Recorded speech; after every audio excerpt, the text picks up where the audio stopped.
सोचने से कहाँ मिलती है तमन्नाओं के शेर, सोचने से कहाँ मिलती है तमन्नाओं के शेर, चलना भी जरूरी है मंजिल को पाने के लिए। तो नमस्कार साथियों, मैं सुरेश वैष्णव आपके एजुकेशन पॉइंट 5 में आपका हार्दिक अभिनंदन करता हूं। मैं आज आपके लिए राजस्थान संबंधित टॉपिक लेकर आई हूँ। सबसे पहले है चंबल नदी, जो कि राजस्थान की जो नदी है, सारी नदी है, कहाँ से उद्गम होता है, कौन सी सहायक नदी है, इनकी जो भी नदियां यहाँ पे कौन कौन से बांध बने हैं, राजस्थान में चंबल नदी कहाँ से मिलती है, राजस्थान पर जो चंबल नदी की सहायक नदी है वो भी आज हम पढ़ेंगे। तो स्टार्ट करते हैं चंबल नदी। तो सबसे पहले चंबल नदी, चंबल नदी का उद्गम कहाँ से होते हैं, क्या पढ़ेंगे। चंबल नदी का उद्गम होता है मध्य प्रदेश के महू विंध्याचल पर्वत है जानापाव पहाड़ियों से चंबल नदी का उद्गम होता है। तो याद रखने का तरीका क्या है, जानू में एमपी में हूँ, जानू में एमपी में हूँ, जानू में एमपी में हूँ, कहा हूँ एमपी में। तो जानू का मतलब जाना पाऊ, मैं हूँ कहाँ पे हूँ, महू एमपी मध्य प्रदेश में, तो मतलब क्या है जानू में एमपी में हूँ। तो एमपी के महू के जाना पाऊ पहाड़ियों से चंबल नदी का उद्गम होता है, चंबल नदी का उद्गम होता है। चंबल नदी पर कितने जिले, राजस्थान के कितने जिले जो चंबल नदी पर, चंबल नदी पर राजस्थान के 6 जिले, कौन कौन से, चित्तौड़गढ़ है, कोटा है, बूंदी है, सवाई माधोपुर है, करौली है और धौलपुर है। तो चंबल नदी चित्तौड़गढ़, कोटा, बूंदी, सवाई माधोपुर, करौली, धौलपुर जिले यहाँ पे क्या क्या उद्गम होने वाला है, क्या क्या जो हम पढ़ेंगे। तो सबसे पहले पढ़ेंगे चित्तौड़गढ़। चित्तौड़गढ़ पर कौन सा प्रताप राणा प्रताप सागर बांध है। तो सबसे पहले मैं आपको बता दूं कि चंबल नदी पर कितने बांध बने हुए। चंबल नदी पर राजस्थान में 4 बांध बने हैं, सॉरी 3 बांध राजस्थान में बना है, एक 2 बांध है। गांधी सागर बांध है, वो कहाँ पे, एमपी में, कहाँ पे, मध्य प्रदेश में। तो गांधी सागर बांध है, राणा प्रताप सागर बांध है, जवाहर सागर बांध है, कोटा बैराज बांध है, जो कि चंबल नदी पे बने हुए हैं। तो गांधी सागर बांध है जो कि चंबल नदी का सबसे बड़ा बांध है, जो कि राजस्थान में ना होकर कहाँ पर है, राजस्थान में ना होकर कहाँ पर है, एमपी में, मतलब मध्य प्रदेश में। तो ये राजस्थान में 3 बांध है, एक एमपी में है। तो कोटा चित्तौड़गढ़, तो चित्तौड़गढ़ में कौन सा बांध है, राणा प्रताप सागर चित्तौड़गढ़ में बांध है। ये चित्तौड़गढ़ में चूलिया जलप्रपात बना हुआ है, जो कि कहाँ पे बना हुआ है, बेसरोडगढ़, चित्तौड़गढ़ में जूलिया जलप्रपात बना हुआ है, कहाँ पे, चित्तौड़गढ़ में। इसकी ऊंचाई कितनी है, 18 मीटर, जो कि राजस्थान का सबसे बड़ा जलप्रपात है। ये भारत का कौन सा है, भारत का ये 5वां है, पांचवा भारत का कौन सा है, 5वां। राजस्थान का कौन सा है, पहला है। तो चूलिया जलप्रपात बेसरोडगढ़ चित्तौड़गढ़ में बना हुआ है। अब पता करना है कि राजस्थान में चंबल नदी का प्रवेश कहाँ से होता है, मतलब चंबल नदी राजस्थान में कहाँ से प्रवेश करती है। चंबल नदी राजस्थान के 84गढ़ चित्तौड़गढ़ से राजस्थान में चंबल नदी का प्रवेश होता है। अब आगे कौन सा जिला आएगा, राजस्थान का कोटा। कोटा में कौन से बांध बने, एक तो जवाहर सागर बांध बना हुआ है कोटा के अंदर, ये कोटा बैराज बना हुआ है। कौन से बांध बना है, जवाहर सागर बांध और कोटा बैराज बांध बना। कोटा बैराज केवल सिंचाई के लिए काम लिया जाता है, मतलब कोटा बैराज है, ये कौन सा बांध है, सिंचाई के लिए काम लिया जाता है, इससे विद्युत की उत्पत्ति नहीं होती, जबकि बाकी जो बांध है उनसे विद्युत की उत्पत्ति होती है, लेकिन कोटा बैराज से कोई भी विद्युत की उत्पत्ति नहीं होती है। अब आगे चलते हैं बूंदी जिले में, कौन से जिले में चलना है, बूंदी जिले में। तो बूंदी जिले में चंबल नदी की पहाड़ की चौड़ाई व गहराई सर्वाधिक है, मतलब बूंदी जिले में चंबल नदी के पहाड़ की चौड़ाई व गहराई सर्वाधिक है। वो जो कहाँ पे है, बूंदी जिले के केशवराय पाटन में, बूंदी जिले के केशवराय पाटन में चंबल नदी के पहाड़ की चौड़ाई व गहराई सर्वाधिक है। बूंदी जिले में चाकणा बांध, मतलब चंबल नदी में बूंदी जिले पर कौन सा बांध बना है, चाकणा बांध बना, जो कि बूंदी जिले की प्रमुख नदी कौन सी है, चाकण नदी बूंदी जिले की प्रमुख नदी है। लेकिन ध्यान रखना, चाकण नदी है जो कि राजस्थान में, मतलब चंबल नदी में राजस्थान में कहां से प्रवेश करती है, सवाई माधोपुर में। चाकण नदी राजस्थान में प्रवेश करती है सवाई माधोपुर जिले से, सवाई माधोपुर जिला। अब कौन सा जिला आएगा, सवाई माधोपुर जिला।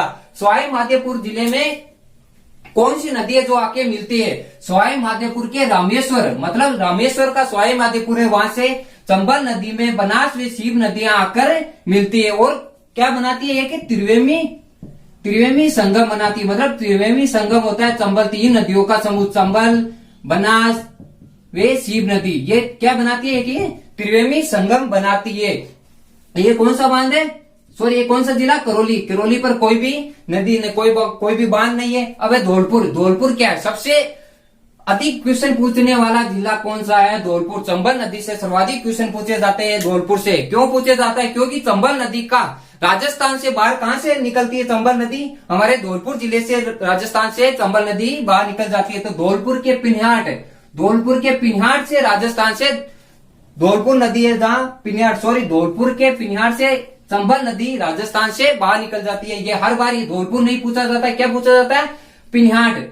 चंबल नदी का राजस्थान से बाहर कहां से निकली जाती है? तो चंबल नदी राजस्थान के पिन्हाट से राजस्थान से बाहर निकल जाती है, जो कि मुरादागंज इटावा यूपी के यमुना में चंबल नदी मिल जाती है। मतलब यमुना में चंबल नदी का प्रवेश कहां से होता है? मुरादागंज इटावा से नदी, यूपी के यमुना नदी में चंबल नदी का प्रवेश हो जाता है। ये तो है चंबल नदी। अब चंबल नदी की लंबाई कितनी है? चंबल नदी की कुल लंबाई तो 966 किलोमीटर है। कितनी है? 966 किलोमीटर है कुल लंबाई। लेकिन राजस्थान में इसकी कितनी लंबाई? राजस्थान में इसकी लंबाई 135 किलोमीटर है। कितनी है? राजस्थान में इसकी 135 किलोमीटर है।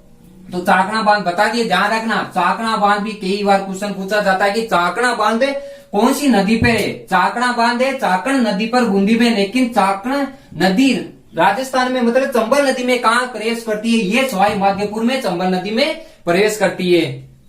तो ये आएगी नदी चंबल। अभी इनकी सहायक नदी है कौन सी है, वो आगे टॉपिक पढ़ते हैं। सहायक नदियां कौन सी है? बहुत एक छोटी सी ट्रिक के साथ इनकी सहायक नदियां हैं। जो भी सहायक नदियां हैं, कौन कौन सी सहायक नदी है? सहायक नदियां चंबल नदी में कहां से प्रवेश करती है? छोटी सी बहुत सरल ट्रिक के साथ मैं बताऊंगा ये चंबल नदियों में कहां से प्रवेश करती है। तो चलते आगे सहायक नदियों में।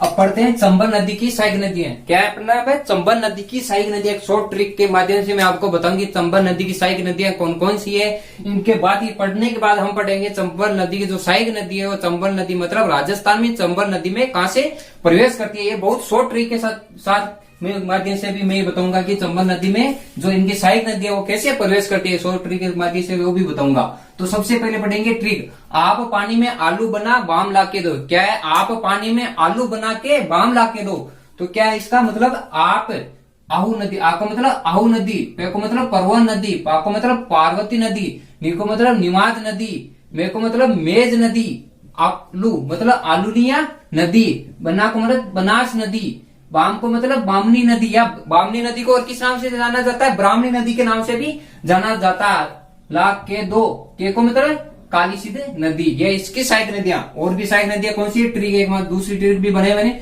गुंजन मांग चाकू सी, गुंजन मांग चाकू श्री। तो गो को गुंजाली, मांगली, चाको चाकण नदी। मैंने बताई थी चाकण बांध कौन से जिले में बना, आपको बताया था बूंदी जिले में बना। प्रमुख सहायक नदी है बूंदी जिले की। को मतलब कुन्नू नदी, सी को मतलब सीप नदी। और भी इसकी एक तो घोड़ा पछाड़ सहायक नदी है, घोड़ा पछाड़ नदी भी है इसकी सहायक नदी है, घोड़ा पछाड़ भी है। एक इसकी नदी ईद नदी भी है इसकी। एक है रेवा नदी, ये भी इसकी सहायक नदी है, लेकिन इतनी मोस्ट नहीं है। जो ये मोस्ट है वो आपको बताऊंगा, शॉर्ट ट्रिक के माध्यम से बता दूंगा कौन सी मोस्ट नदी है। उपनाम चंबल नदी के उपनाम क्या है? चंद्रवती नदी, बारामासी नदी, नृत्य वाहिनी नदी, राजस्थान की कामधेनु। ध्यान रखना ये सहायक नदी, सहायक उपनाम है चंबल नदी के। उपनाम क्या है? चंद्रवती नदी, बारामासी नदी, नृत्य वाहिनी नदी, राजस्थान की कामधेनु नदी के नाम से भी जाना जाता है। तो चंबल नदी राज्य की एकमात्र, मतलब चंबल नदी राज्य की एकमात्र ऐसी नदी है जो प्राकृतिक अंतर्राज्यीय सीमा बनाती है। कौन से दो राज्य के मध्य प्राकृतिक अंतर्राज्यीय सीमा बनाती है? दो राज्य राजस्थान में मध्य प्रदेश के मध्य सीमा बनाती है। कितनी सीमा बनाती है? 241 किलोमीटर के मध्य राजस्थान में ये चंबल नदी सीमा बनाती है। ये ध्यान रखना। एक और, यानी कि राजस्थान में, केवल राजस्थान में प्राकृतिक सीमा कौन से दो जिलों में बनाती है? एक कोटा जिला है, एक बूंदी। मतलब कोटा व बूंदी जिले, दो जिले ऐसे जिसमें राजस्थान में चंबल नदी प्राकृतिक सीमा बनाती है। लेकिन राज्य कौन से? दो राज्य राजस्थान में मध्य प्रदेश, दो राज्य उनके मध्य प्राकृतिक सीमा बनाती है 241 किलोमीटर की। अवनालिका मतलब चंबल नदी का अवनालिका अपरंदन सर्वाधिक कौन सी नदी का है? सर्वाधिक अवनालिका अपरंदन कौन सी नदी का है? चंबल नदी का है। सर्वाधिक सतह जल ले जाने वाली नदी भी चंबल नदी है। कौन सी नदी है? चंबल नदी है। चंबल नदी को और किस क्या है? चंबल नदी गडियालों की सरल स्थली, मतलब गडियालों की सरल स्थली के नाम से कौन सी नदी को जाना जाता है? चंबल नदी को जाना जाता है। चंबल नदी को प्रजनन स्थल भी, यानी कि गडियालों की प्रजनन स्थल भी कहा जाता है। मतलब स्तनधारी जीव पाए जाते हैं, इस नदी के किनारे स्थलधारी जीव पाए जाते हैं। ये तो इनकी सहायक नदियां। अब सहायक नदियां राजस्थान में चंबल नदी में कहां से प्रवेश करती है, बहुत शॉर्ट ट्रिक के माध्यम से मैं बताऊंगा कि राजस्थान में चंबल नदी की 5-6 नदियां, मोस्ट नदियां जो कि चंबल नदी में राजस्थान में कहां से प्रवेश करती है। तो चलो इसके आगे वो चंबल नदी जो सहायक नदियां वो कहां से प्रवेश करती है वो पढ़ते हैं।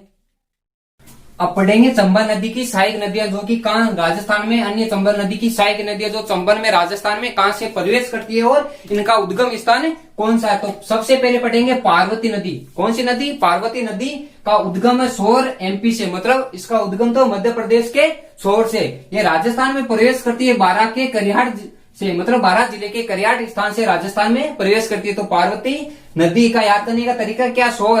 पार्वती का सोहर कहाँ रहता है, मध्य प्रदेश में। आपको पता है जो मुस्लिम जाति है वो अपने पति को बोलती है सोहर, तो सोहर कहाँ रहता है उसका, मध्य प्रदेश में। तो पार्वती नदी का उद्गम होता है सोहर एमपी से, बारां के करिहाट स्थान से राजस्थान में चंबल नदी में प्रवेश कर जाती है। अब कौन सी नदी, अगली नदी है कुन्नू नदी। कुन्नू नदी का उद्गम कहां से, गुन्ना एमपी से, मतलब मध्य प्रदेश से। बारां के मसूरी नामक स्थान में ये राजस्थान में प्रवेश कर जाती है। तो कुन्नू नदी का याद करने का तरीका क्या है, गुन्ना, गुन्नू में, बारां में, गुम्मू, मसूर होने के लिए, मतलब गुन्नू में, बारां में, गुम्मू, मसूर होने के लिए। तो गुन्नू, गुन्नू मतलब गुन्नू, कुन्नू नदी का उद्गम कहां से होता है, गुन्नू मध्य प्रदेश से। बारां में गुम्मू, गुम्मू का मसूर होने के लिए, किस लिए, गुम्मू में मसूर होने के लिए। तो कुन्नू नदी का उद्गम होता है गुन्ना मध्य प्रदेश से, राजस्थान में प्रवेश, मतलब चंबल नदी में प्रवेश करती है बारां के मसूरी स्थान से चंबल नदी में प्रवेश करती है। अगली नदी है काली सिद्ध नदी। कौन सी नदी है, काली सिद्ध नदी। काली सिद्ध नदी का उद्गम होता है मध्य प्रदेश के बाकली गांव से होता है, वो राजस्थान में झालावाड़ के बिंदा गांव से राजस्थान में प्रवेश करती है। तो काली सिद्ध मतलब काली भी है और क्या है, बाकली मतलब बाकी भी है, काली भी और बाकी भी है।